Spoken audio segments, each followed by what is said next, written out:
So in last lecture, we discussed about net data types, and now we will discuss about a registered data type.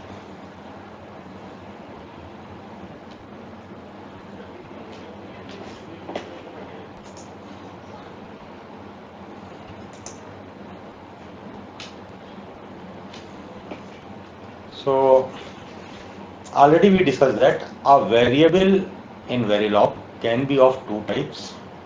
One is net type, another is register type.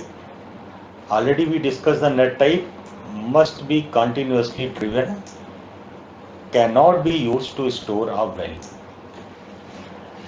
And register type, it retains the last value assigned to it. So here it can store the value, and that value can be assigned in later time. So here this register type, you don't get confused with the register hardware, right? This is one data type in Verilog. It is not related to the hardware register where you store the data, right? It is a data type.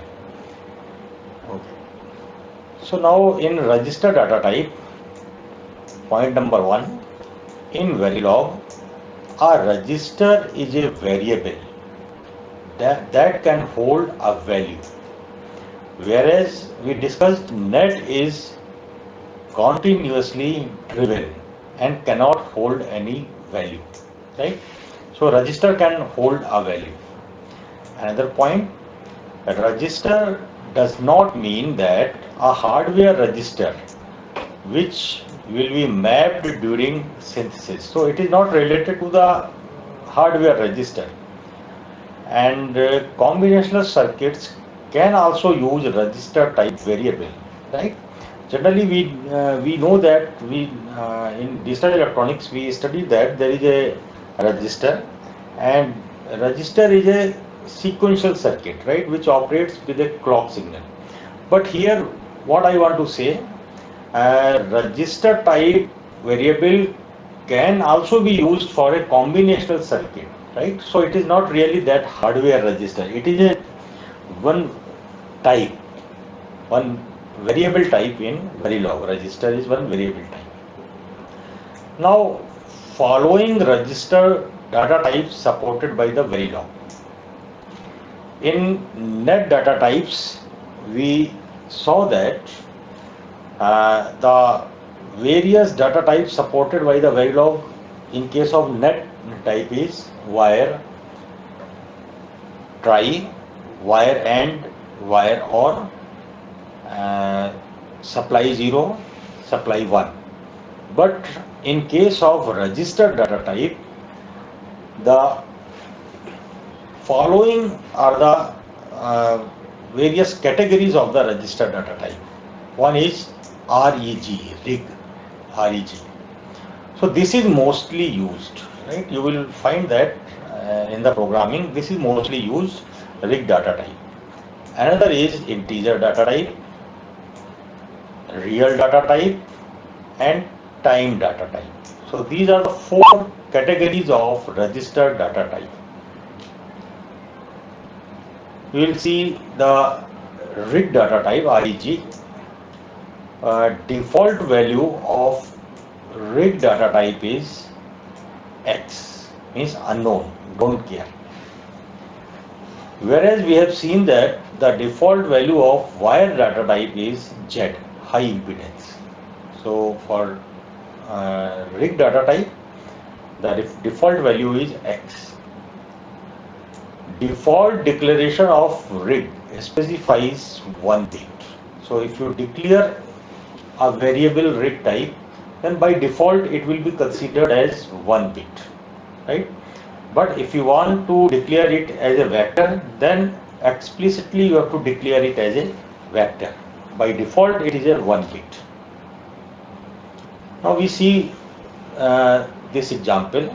Already we discussed the same example during the discussion of net data type. Now suppose this is a circuit and we want to model it.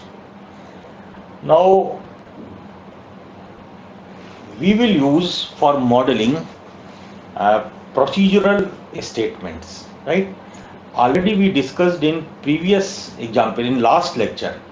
In last lecture we used assign statement, right? If you remember, if you recall, uh, we used assign statement. Then always remember, if you are using the assign statement, then this is the relational operator, then this is the left hand side of the relational operator and this is the right hand side. So left hand side of this relational operator must be a net data type if we are using assign statement, right? But now we will use the procedure statement, right?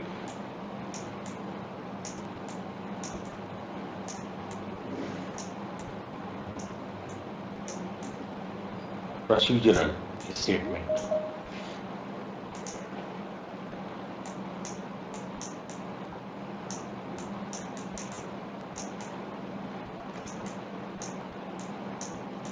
Right? So basically these procedural statements are of two types. One is blocking statement, another is non-blocking statement, but we will discuss about those in coming lectures. But here you just remember we are using the procedural statement, right? So okay, here there is one small error is there in this code, so I will just rectify this. So here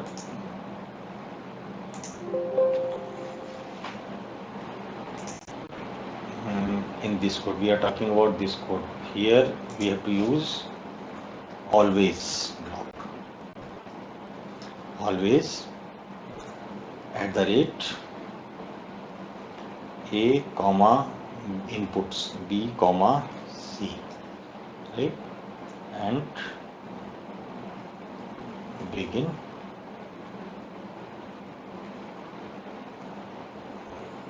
end.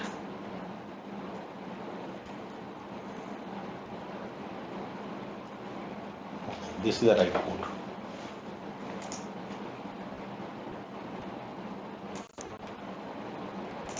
Okay, so this is the code for this particular circuit. So here the code, as we already know that it starts with module and it ends with end module. The name of this module is multi-level underscore circuit. This I have given the name to this circuit.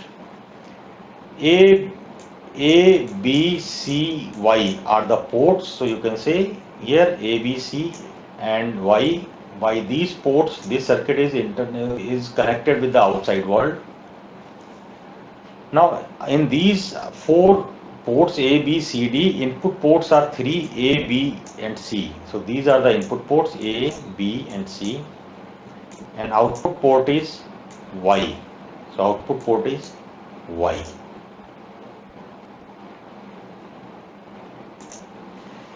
Right. Now if we are using procedural statement, then always remember procedural statement you can find inside always block, right? Inside always means after always only you can write the procedural statement. So since we have used here always @ and within the bracket we have to mention those inputs which will affect the operation of the circuit. So we know that if there is any change in either A or B or C, then this circuit will operate and you will get some output. So that's why I have kept A, B and C inside this bracket. Now here since I am using two statements, statement number 1 and statement number 2, that's why I have used begin and end. If in the procedural statement, if we have only one statement, then there is no need of begin and end. But if we are having more than one statement, then those statements must be blocked, must be kept inside begin and end. So here that's why I have kept begin and end, and in between I have written the two statements. Now you must remember, in case of procedural statement,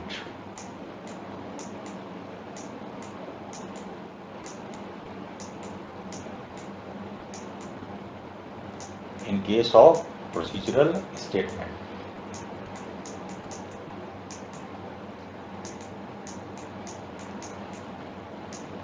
so you can find the procedural statement inside this always block, right? So whatever statements you are finding inside always block, those statements are called procedural statement. And there are two types of procedural statement. One is blocking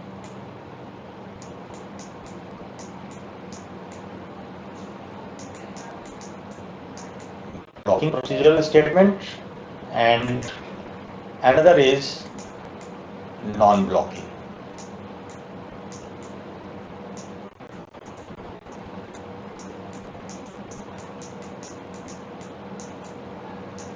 So we will discuss about these blocking and not blocking procedural statement later on. But you can identify these statements by this symbol. In case of blocking statement, you will use this equal to symbol, and in case of non-blocking statement, you will use this less than equal to symbol, right? So here, since in these two statements I have used this equal to symbol, so this means that these statements are coming in the category of blocking statement, right? So only this you remember up to now, that this is a blocking statement. Okay. Now another point you must remember, in case of procedural statement, if this is a relational operator and this side is left hand side of this symbol and this side is right hand side of this symbol, then this left hand side, it must be a register type rig, right? It must be rig type, right? You cannot use net type in case of procedural statement in left hand side of this symbol. So it must be rig type. And right hand side, it can be a rig type or it can be a net type, but the left hand side must be rig type. That's why you just see this expression 1.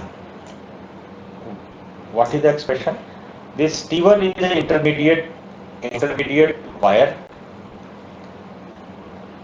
and T1 is equal to A ampersand B. This means the A ampersand means AND logic. AND logic will be performed over input A and B. Whatever is the result evaluated, that will be assigned to T1. Now since T1 at the left hand side of this equal to symbol, and this statement is inside this always block, this means that this statement is a procedural statement. And in procedural statement, the left hand side of this equal to symbol must be rig type.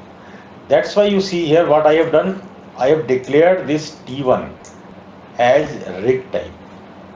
Now you come to the statement number 2. Statement number 2 is Y is equal to T1 ampersand C. So see here, this Y is equal to this T1, and AND operation will be done with C. So now here also you can see this Y. Y is at the left hand side. Y is at left hand side of this equal to symbol, And since this express statement 2 is inside always block, this means this is also a procedural statement. That's why y should also be declared as rig type, right? So that's why I have declared here y also as a rig type. Okay, so these are the important point which you must remember. In case of procedural statement, the left hand side expression of this equal to symbol must be rig type. So here I have declared rig y comma t1. Okay, and in this way we can model this particular example. You will understand this when we will discuss other examples, right? Then you will understand all these concepts more clearly. Right, this is about rig type. Now another category of register type is integer data type, integer type. So integer type, it is used to manipulate quantities, right? Integer value we will use to manipulate those quantities. It is more convenient to use in situation like loop counting, right? Now for example, if we have written some set of codes statement and these statements should run for n number of times.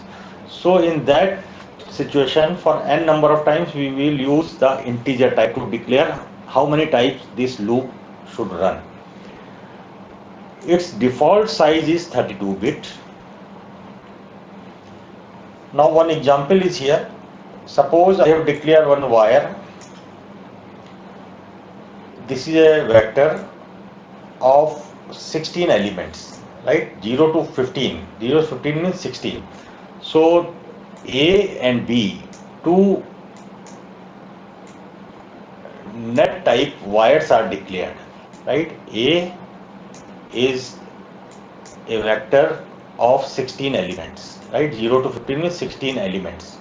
And B is also a vector we have declared of 16 elements, right? Then here I have declared integer C. C is an integer, right? And here in this expression, C is equal to A plus B. So we are adding A and B. A is a 16-bit number, B is a 16-bit number. So if you add two 16-bit number, then the result will be 17 bits, because sometimes some carry will be generated. So result will be 17 bits. So here I have declared this C, right? And this C will be, size of this C will be 17 bits, right? 16 bits for the numbers which we are adding A and B and plus one carry. So here already I told you the integer default size is 32 bits, but in some situation if your result is less than 32 bits, then that can be possible. So here you can see the C is a 16 bit basically here, 17 bits, right? So this is the integer data type. Now there is a real data type. It is used to store floating point numbers when a real value is assigned to an integer, right? Suppose we are assigning a floating point number to some integer. The real number is rounded off to the nearest integer. You see here with this example, real, we have declared one variable B of real type, and we have declared one integer, one variable C as integer type, and we have written here a statement B is equal to 3.718. Since B we have declared a real type, so we are assigning a real value, floating point value 3.718. And in next statement what we are doing, C is equal to B, means B which is a real value, that value we are assigning to C, and C is an integer. So what will happen when this statement is executed? Automatically the real number, that B, this number 3.718, this will be rounded off to the nearest integer. So in C you will find 4 is stored, right?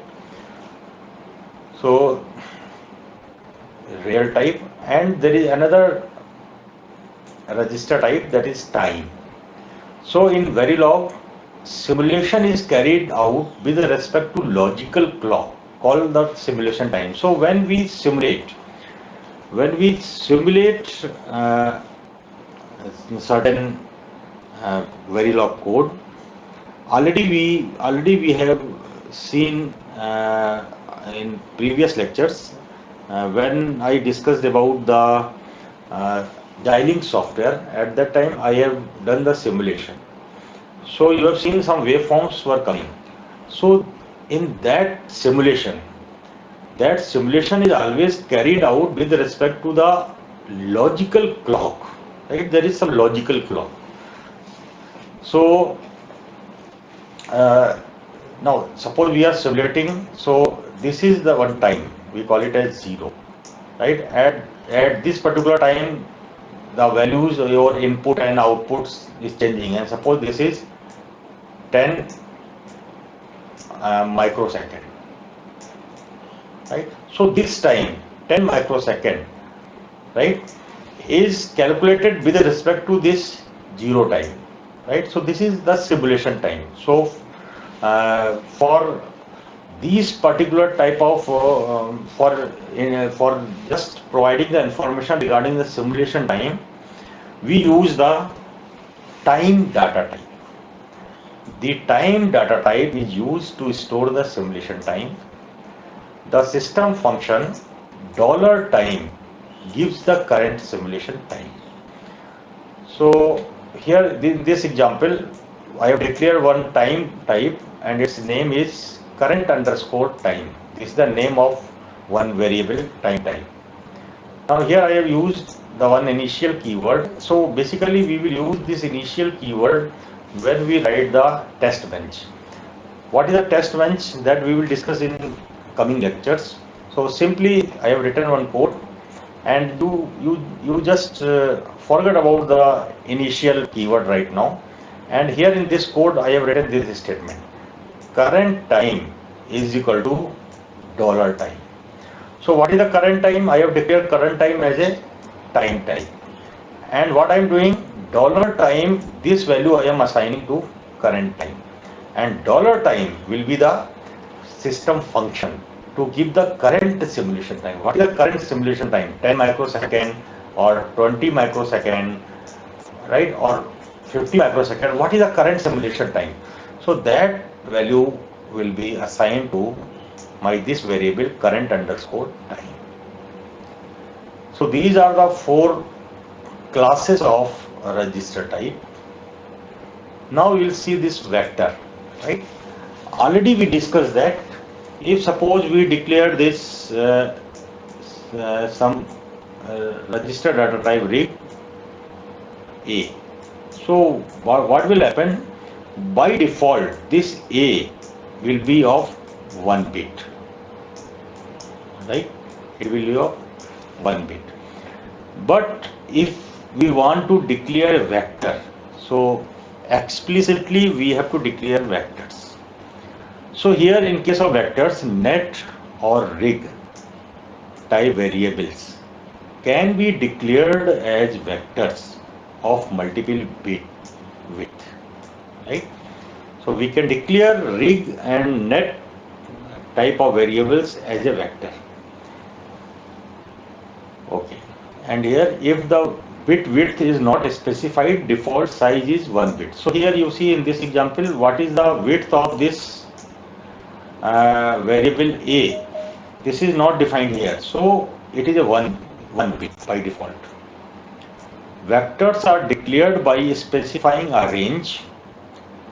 In this way, within bracket you have to write range 1 colon range 2. Here range 1 is always the MSB and range 2 is LSB.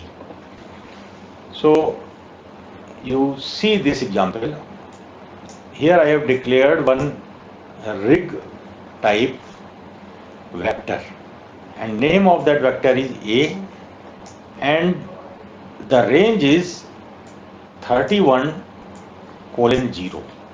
So what it will do, it will create like this variable. Suppose these are the wires, some wires I have declared, these are the wires. So this is my A31, right? Name of this variable is A31. This is my A30. This is my A29, and in the same way this is my A0, right? So a 32 wires have been given the names from A0 to A31. If you will not use this vector, then what will happen? Maybe you have to give the names like this is wire A, this is B, this is C, like this you have to give the names. So so that will be a tedious job. So to solve that problem, we can declare these wires as a vector in this way: rig 31:0.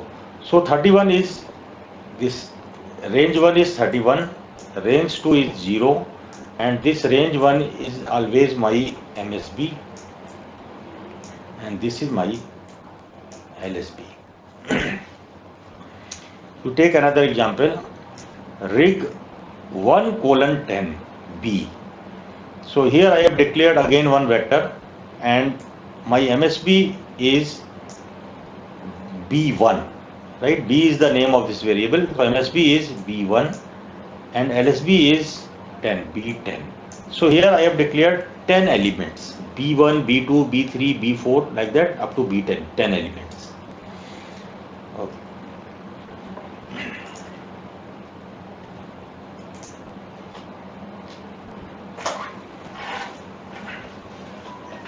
Now, parts of a vector can be addressed and used in an expression. What is the meaning of this? Part of the vector can be addressed. For example, I have declared one rig type X variable, and it is of 8 elements, right? Like this.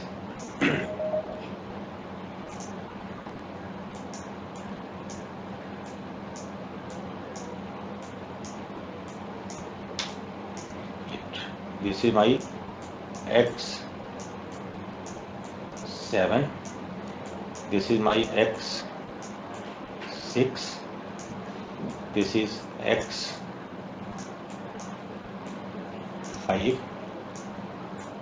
X4, X3, X2, X1, and X8 and 0, right? These are the 8 variables. Now another rig type I have declared Y, which is of 4 elements, 3 to 0, right? And another rig type is Z, which is also a 4 element, 3 to 0. Now what here I am doing in this statement, Y is equal to X7:4. Now this Y is of 4 elements, right? 3, 2, 1, 0. So these 4 elements, what I am doing, I am taking the part of the vector X, and that is 7 to 4 here. These, I will change the color. These, right? And these I am assigning to Y, right? So now Y is here. See how I have declared Y. It is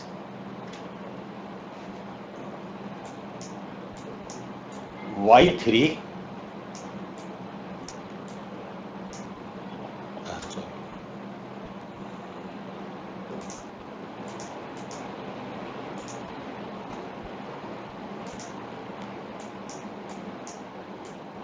y2,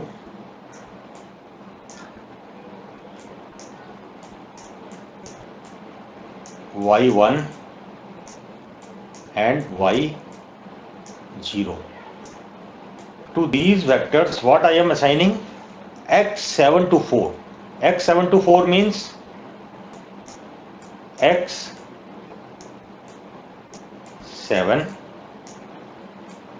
x6,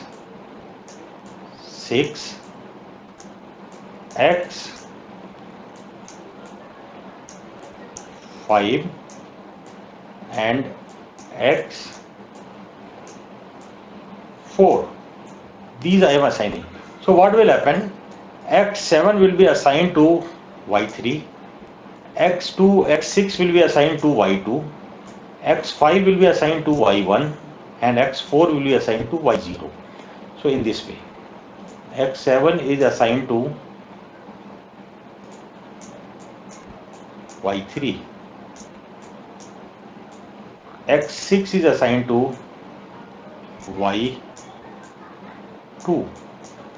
x6 is assigned to y1 and x4 is assigned to y0, right?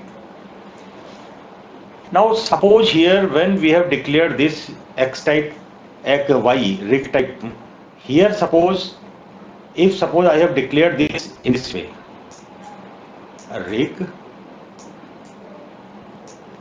0:3, y. Then what will happen? With this expression, what will happen? Now x7, here highest range is 7, right? And here in y it is 0. So x7 will be assigned to y0. x6 will be assigned to y1. x5 will be assigned to y2. x4 will be assigned to y3. So how we are creating a vector? In that way the value will be assigned. Now you come to the next expression, z is equal to x 3/3:0. Now in x, this part, I am taking this part. This part is assigned to z, right? So how I have declared z? Z is equal to 3, rig 3:0 z. And I am assigning x 3:0. So now simply x3 will be assigned to z3. x2 will be assigned to z2, right? x1 is assigned to z1 and x0 is assigned to z0. So how we are creating a vector? What is the range? Accordingly value will be assigned. And second thing, we can part of the vector can be addressed and used in the expression, right? So in this expression, out of 8 element, I am using 4 element of the x, and in next expression I am using remaining 4 element of the x. So in that way, part of the vectors can also be assigned.